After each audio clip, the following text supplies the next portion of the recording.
મિત્રો, નરેન્દ્રભાઈ રાઠોડ, ભાજપ અગ્રણી, રાજકોટથી.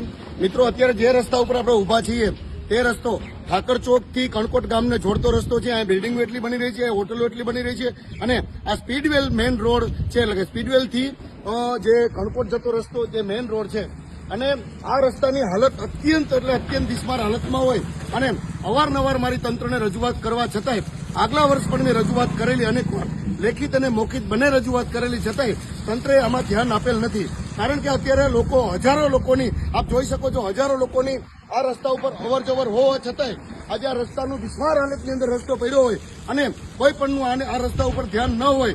માત્ર ને માત્ર હું આજે 10 દિવસની અલ્ટિમેટમ તંત્રને આપું છું કે 10 દિવસની અંદર જો આ રસ્તો બનાવવામાં નહીં આવે અને એની મંજૂરી આપવામાં નહીં આવે તો હું 10 દિવસની અંદર અનશન ઉપર આ જ રસ્તા ઉપર અનશન ઉપર હું બેસીશ.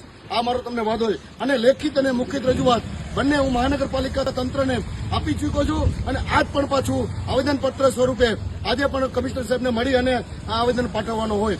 આપ જોઈ શકો છો આ રસ્તામાં જે લોકો ચાલતા લોકો છે તેની પણ આપણે વાત કરીએ. મિત્રો, આજે કેવી મજા આવે છે આ રસ્તા ઉપર ચાલવાની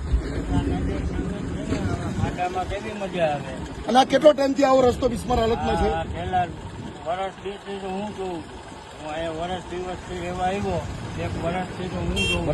આજે લોકો ત્રાહીમામ છે. અરે કેટલું પાણી ભરાય અંદાજિતમાં? પાણી કેટલું ભરાય છે? બરાબર છે. અને આપની માંગણી શું છે આમાં? રોડ બને બીજી શું માંગણી હોય આપડી? સારો રસ્તો થાય, બરાબર હે, એ જ માંગણી હોય ને. બરાબર, બધા સારું જ ઈચ્છા હોય ને. બરાબર. આ ખાડા ઠેકીને જવાનું તો દરરોજ ના ઈચ્છા હોય.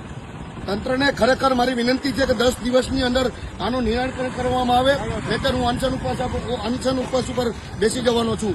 નરેન્દ્રભાઈ રાઠોડ, ભાજપ અગ્રણી, રાજકોટ.